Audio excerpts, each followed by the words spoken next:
anna Muhammadan abduhu wa rasuluhu alladzi la nabiyya ba'dah.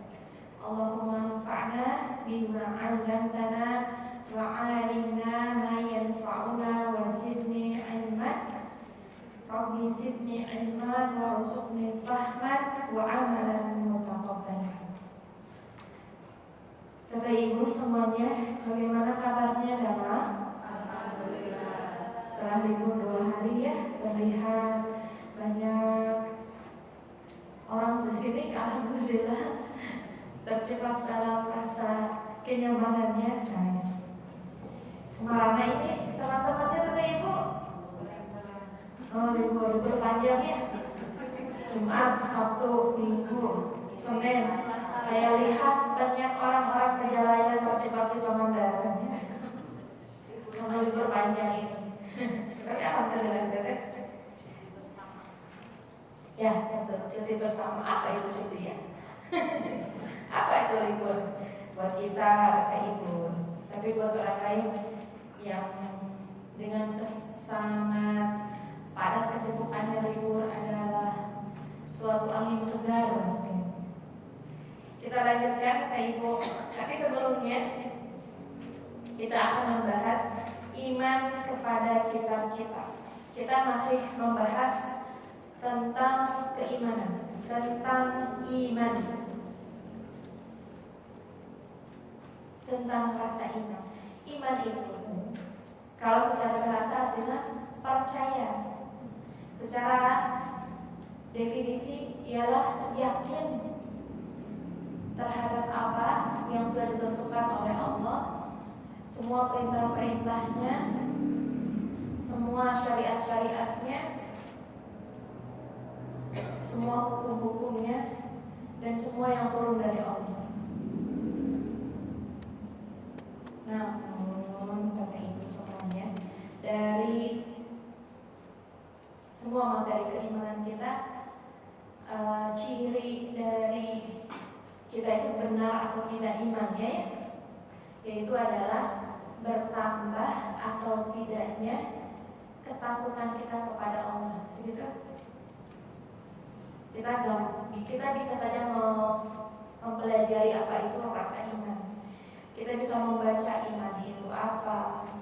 Kita bisa menghafal iman itu apa. Namun implementasi iman itu tercermin dari mana? Oh, ini orangnya beriman atau tidak? Sebutkan beriman, setiap orang bisa menghafalnya. Tapi tidak setiap orang bisa mengimplementasikannya atau mengamalkannya, menjabarkan secara harfiahnya, secara kesehariannya. Ciri kita itu beriman atau tidak, ciri selama ini ilmu kita bermanfaat atau tidak, cuma satu. Apakah rasa takutnya bertambah kepada Allah atau tidak? Apakah ada rasa takut kepada Allah atau tidak? Maka kalau tidak ada, berarti imannya hanya omong kosong. Itu kata Ibu. Gampang sekarang mah KTP Islam, Muslim, mukmin. Kamu beda Muslim, mukmin, mutakin. Ya, kemudian mustaqim, ada lagi itu dan sebagainya. Yang kita bahas adalah mengimani tentang kita. Secara etimologi dari kata al-kutub adalah bentuk jamak dari kata al-kitab. Jadi iman kepada kitabnya, nggak disuruh kita beriman kepada Al-Quran saja, tapi beriman kepada yang pernah Allah turunkan kepada nabi-nabi sebelumnya. Namun kitab yang seperti apa yang diturunkan kepada nabi-nabi sebelumnya? Pertama, kita harus sudah tahu ya, kata Ibu, bahwa kitab yang diturunkan pertama kali itu adalah ini berupa suhuf ya, suhuf dan lembaran-lembaran yang ada di Quran surat Al-Alaq. Suhufi Ibrahim wa Musa. Kita wajib mengimani kitab-kitab yang telah Allah sebutkan kepada kita. Yang Allah sebutkan di Al-Quran, tentunya setiap nabi dikasih suhuf atau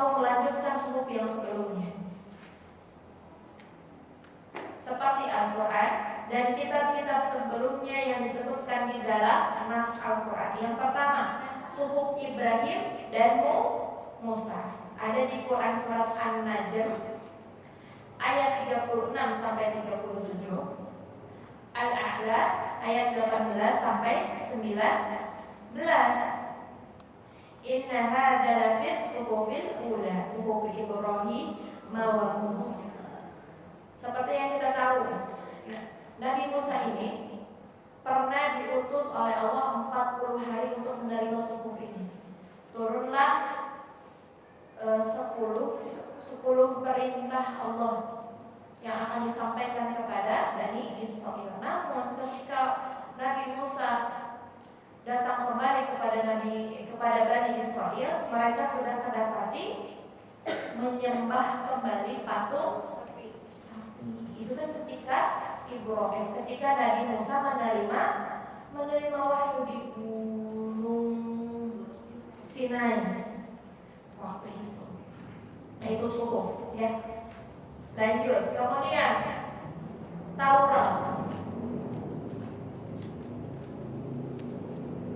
Taurat ialah kitab yang Allah turunkan kepada Nabi Musa. Isinya apa? Isinya adalah huda wan nur. Huda, petunjuk, wan nur, dan cahaya. Ilmu di dalamnya. Petunjuk-petunjuk bagaimana cara menyembah Allah. Inna anzalna Taurata fiha hudaw wa nur. Sesungguhnya kami telah menurunkan kitab Taurat, di dalamnya ada petunjuk dan cahaya. Al-Maidah ayat 44. Kemudian Allah menurunkan juga kitab Zabur yang Allah turunkan kepada Nabi Daud. Quran surah An-Nisa 163. Ini potongannya ya.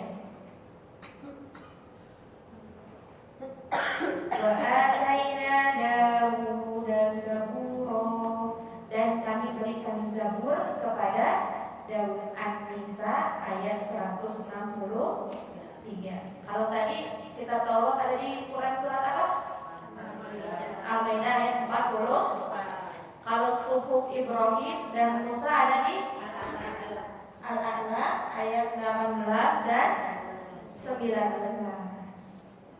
Kemudian Allah juga menurunkan kitab Injil, kitab yang Allah turunkan kepada Nabi Isa. Ada di Quran surah Al-Maidah ayat 46.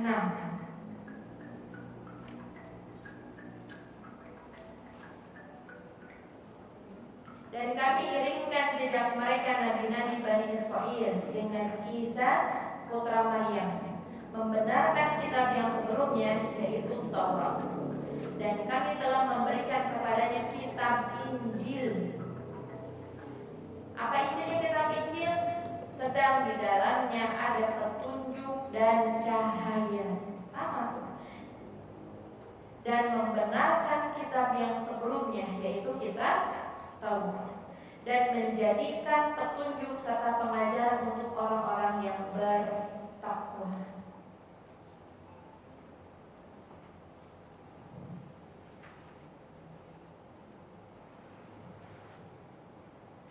Jadi ada berapa?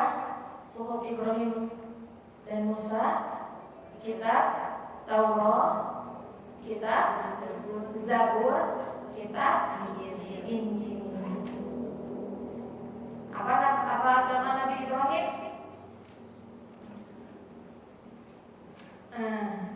Wa ma kana minal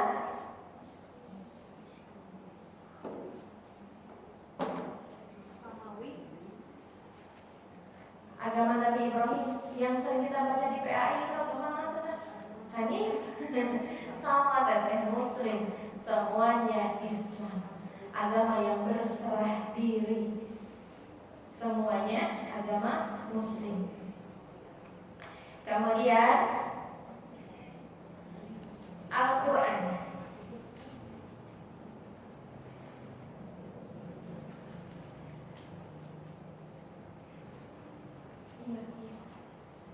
Al-Baqarah ayat 2. Alif Lam Mim. Gimana? Dzalikal kitabu la raiba fihi hudan lil muttaqin. Lagi-lagi isinya tetap petunjuk. Semua isinya teh sama, mau Taurat, Injil, Zabur dan juga Al-Quran. Dan di setiap kitab pasti ada pengantar kitab sebelumnya, membenarkan kitab sebelumnya. Iya, bentar ya.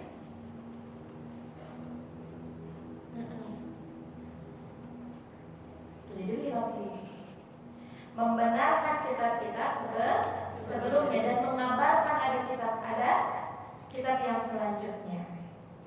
Kalau misalnya zalika kitabul la raiba fihi, zalika kitab ini kan zalika itu jauh ya itu ya, tapi disebutkan kitab ini la raiba fihi. Apa artinya? Tidak ada keraguan di dalamnya. Kalau kita bikin skripsi Bu atau bikin karya tulis, suka apa di pembukaannya? Atau bikin buku, pasti nyebut pembukaan, sepil istrinya, terus karya tulis ini jauh dari kata sempurna, pasti nyebut itu. Kami membuka kritik dan saran, pasti seperti itu kalau bikin skripsi. Tidak ada yang sempurna. Tapi di Al-Quran dikatakan la raiba fihi. Nanti ya, udah ini ya, oke?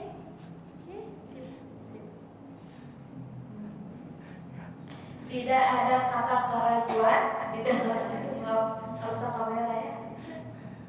Jadi lupa lagi aku diam ya. Ami main dulu sama itu tuh, sama apa ada Teh Fahira itu. Itu tuh. Ayo tuh antar tuh. Iya, udah lupa lagi. Udah, katanya udah dikasih tahu gimana. Iya di sana. Papa aku syutingan sekarang lagi direkam. Sayang, sana mana? Iya tuh di tas tuh. Di pinggir kan disimpan di pinggir. Iya.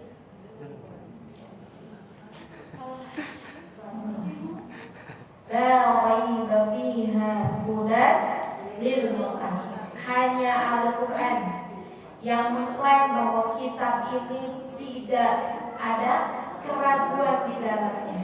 Bahkan di Quran surat apa ya?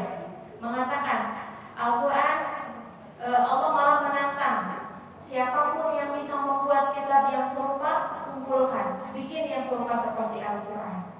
Di sana Bu. Nah, Al-Quran Ibu ya. Berapa Bu? Ayo ini. Aduh, kalau pakai kata nak. Sana, go. Hati-hati di jalan. Aduh. Lanjut. Kita berapa Bu?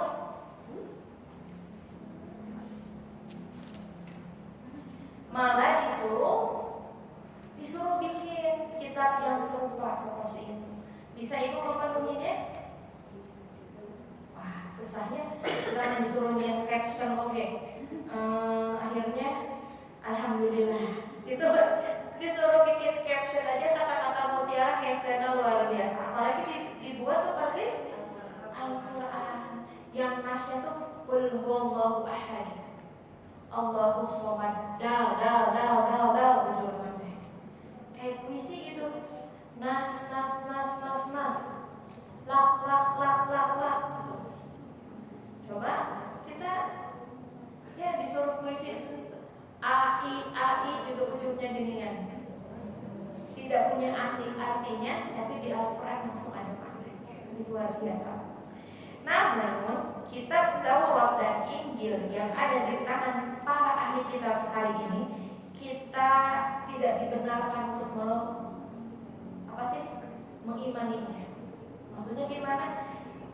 Kita mengimani kitab-kitab yang sebelumnya itu adalah kitab yang diturunkan dari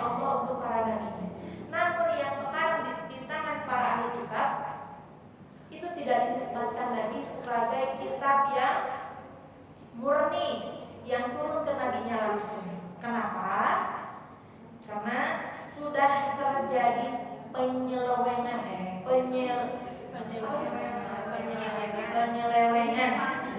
Nah, tanya karena sudah terjadi penyimpangan atau penyelewengan dari para ahli kitabnya, atau dihitung pada ustadznya, pada robi-robinya.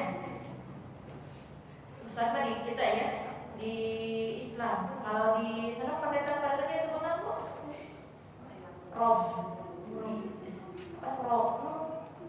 Romo ya, ada nyebut Romo, ada nyebut pastor-pastornya, seperti itu. Nah, tidak diperintahkan untuk mengimani yang kitab-kitab sekarang. Kemudian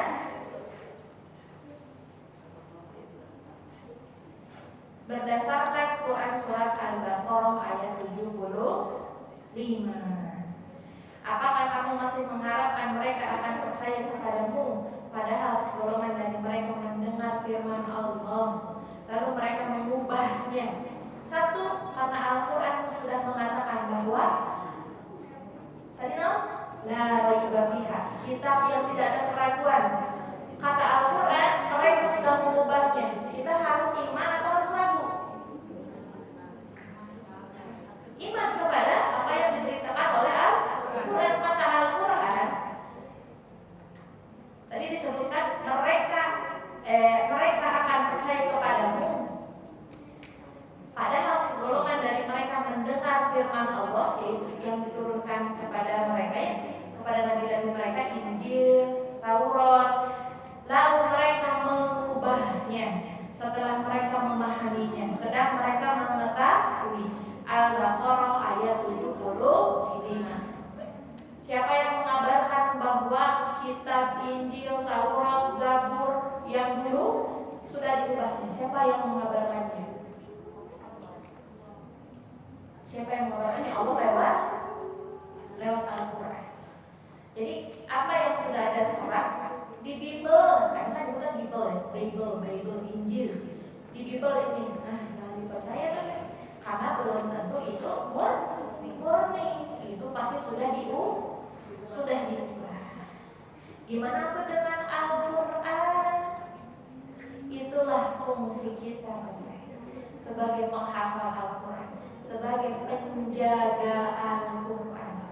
Karena ada satu saja yang salah, semua ramai-ramai mempelajarinya. Ada yang menghafalnya.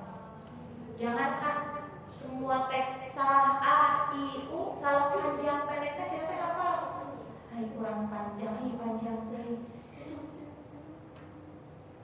Maka kalau tidak ada penghafal Quran, memang fardu kifayah, memang sunnah yang dianjurkan. Tapi kebayang kalau tidak ada penjaga Al-Quran. Allah menjaga kemurnian Al-Quran ini lewat keluarga Allah. Siapa? Antum semua yang sedang berjuang menghafal 30 juz. Ya, yang sedang berjuang menghafal 30 juz.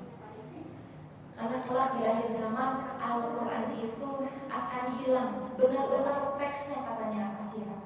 Jangankan Al-Quran, teknologi juga akan hilang, hangus. Kata Rasulullah, kita akan umat Islam akan kembali seperti dulu lagi, berperang dengan naik kuda. Padahal Rasulullah yang menyampaikan lagi naik kuda. Waktu itu kalau berperang memakai tombak dan panah. Kan sahabat Rasul enggak ya. Cek sahabat Rasul, emang ya Rasulullah untuk pakai kuda, emangnya pakai apa? Ternyata nggak kebayang kita semua naik kuda ya bu. Merek namanya kayak bis, Scoopy itu kuda zaman sekarang. Sahabat Rasulullah pernah menyangka nggak ada di zaman sekarang ternyata seperti ini.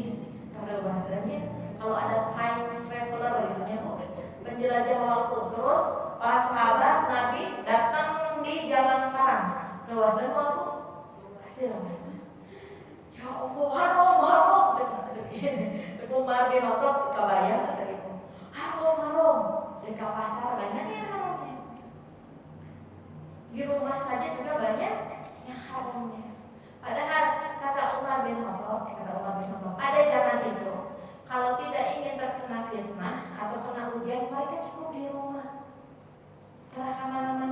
tidak akan dapat fitnah. Kita mau di dalam kamar sekalipun dapat fitnah, dapat ujian. Buka lagi dengar Al-Quran iklan. Iklannya apa bu? Shopee COD pakai Frog Mini kan, betul kan? Terjadi. Mungkin buat kita mah biasa-biasa ibu ya. Nah ini yang remaja baru gede. Oh alam, ditinggalin naon anak-anak, jangan dia. Sok ngumpul remaja tadi, anak-anak nuju naon ge. Jangan nuju naon ini ningali Shopee. Pasti nyari teh ibu. Anak jarang, kan jarang banget dalam wanita. Kumaha itu? Iya belanja, tapi lihat dalaman wanita. Astagfirullahaladzim. Luar biasa ya, didapatkan. Terakhir, di antara bukti-bukti bahwa kitab-kitab sekarang itu tidak asli adalah satu. Nih, pengantarnya dulu ya. Oleh karena itu, tidak benar bila kitab-kitab itu dinisbatkan kepada Allah Ta'ala, yaitu kitab-kitab yang sekarang, yang saat ini sedang ada, yang ada di Vatikan, mohon maaf, yang ada di Yahudi sana. Sekarang lagi dibikin kuil baru, karena mereka meyakini bahwa di bawah Masjidil Aqsa itu ada kuil Nabi Sulaiman. Makanya ingin menguasai Aqsa. Karena di dalamnya ada kuil Nabi Sulaiman. Luar biasa. Satu, kitab-kitab yang diklaim suci yang ada di tangan para ahli kitab bukanlah teks asli. Jadi jangan percaya Zabur, Taurat yang sekarang itu. Kalau kita cukup percayanya bahwa ada kitab yang Allah turunkan sebelum Al-Quran segitu. Tapi kitab yang sekarang saat ini, Zabur, Taurat, Injil itu hanyalah terjemahannya. Jadi bukan teks asli. Teks aslinya kayak gimana? Kayak gimana bu teks aslinya? Tidak ada. Ada teks asli Al-Quran? Ada teks asli Al-Quran? Karena ditalapi. Jadi yang nulisnya beda-beda. Makanya dulu ada mushaf, ada lembaran dari Hafsah, ada lembaran dari Usman. Suhuf-suhufnya beda-beda. Setiap penghafal Quran memiliki suhuf-suhufnya masing. Ada yang teksnya ada. Itu semua terjemahan. Yang kedua, 1, 2, 3, 4, 5. Limanya ada 5. Kalam Allah dalam kitab-kitab tersebut telah tercampur dengan perkataan ahli tafsir, ahli sejarah, pengambil kesimpulan hukum dan lainnya. Artinya kitab Zabur, Taurat, Injil yang ada saat ini itu sudah tercampur dengan perkataan ahli tafsir, dengan melarang adanya zina. Bahkan sekarang di Inggris, di England itu 60.000 anak, sekitar 60.000 anak atau 60% penduduk dari Inggris itu sendiri itu tidak memiliki ayah yang jelas. Ayah-ayahnya nggak jelas. Ini ayahnya dari mana? Ini ayahnya siapa? Sedangkan di Arab sendiri sekarang ada Arab Badui. Di Arab Badui ini kuda itu punya nasab.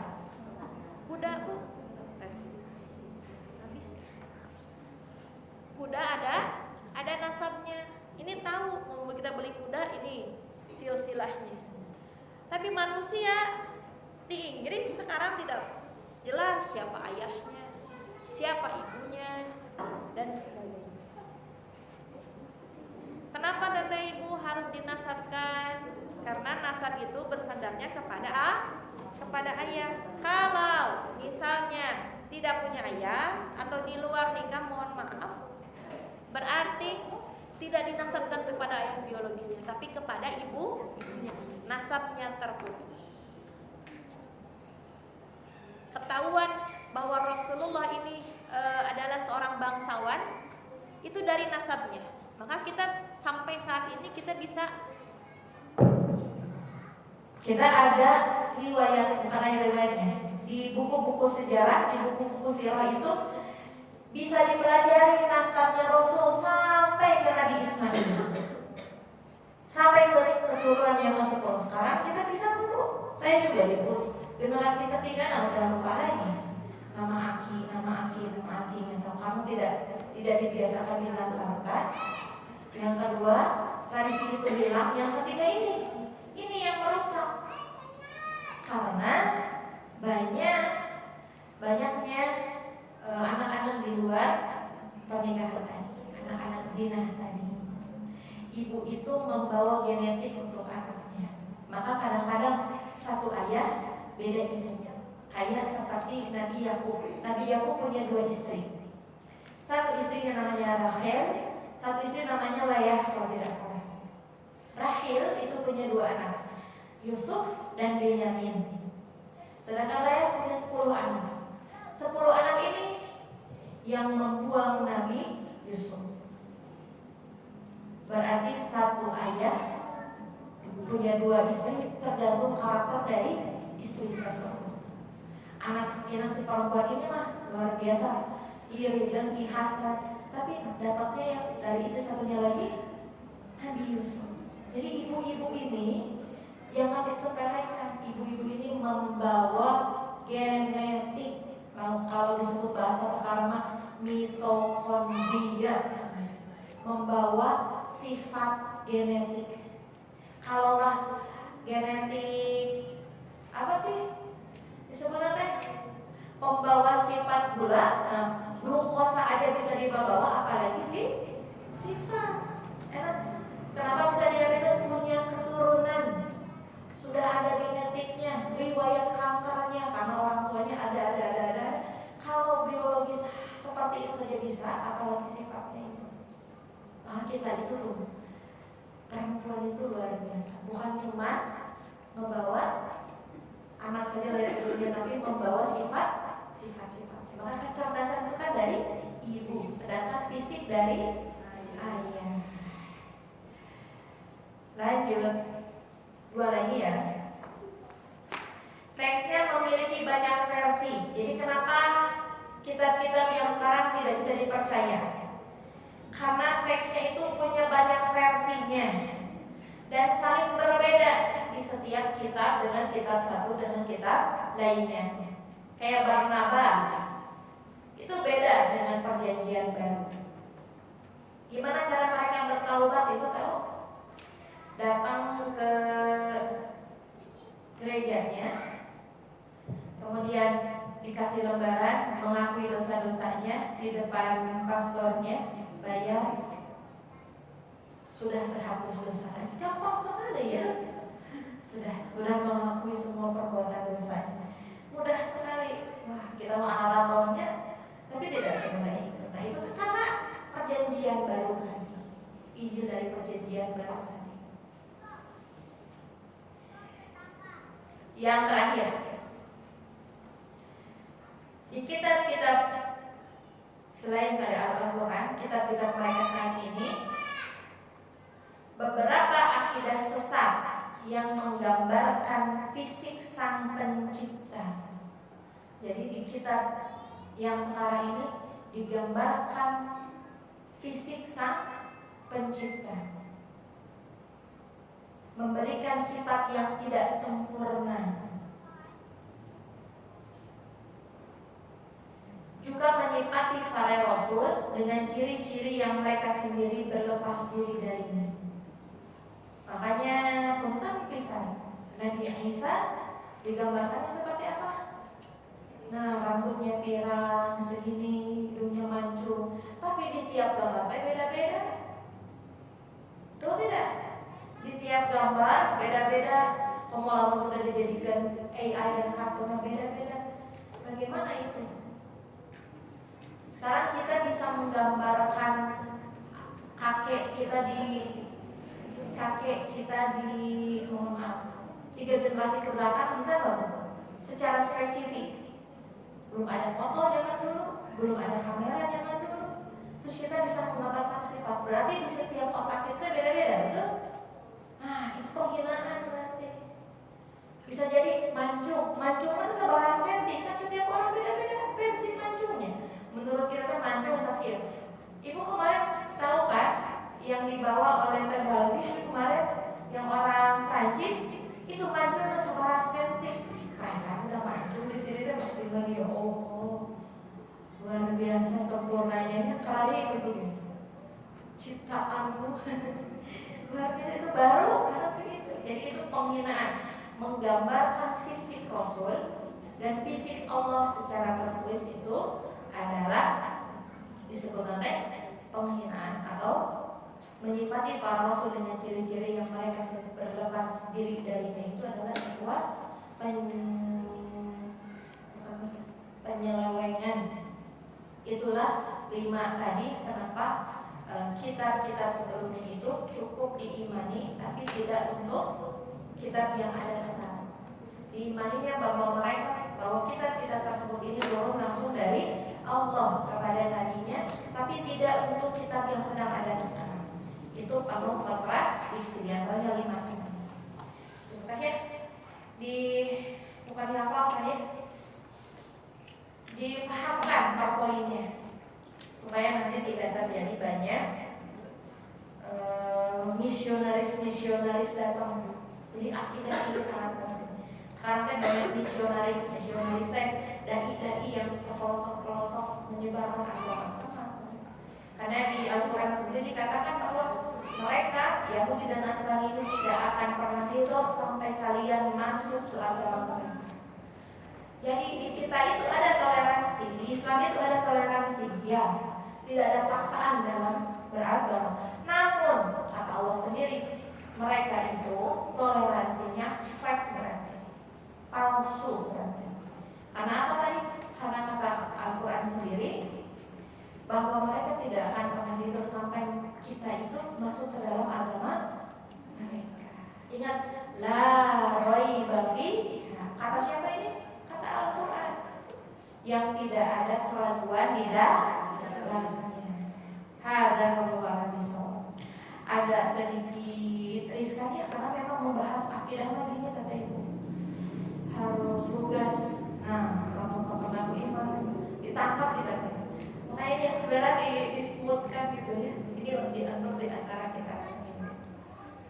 Subhanallah rabbana wa bihamdika asyhadu an la ilaha illa anta astaghfiruka wa atubu ilaik. Assalamualaikum warahmatullahi wabarakatuh.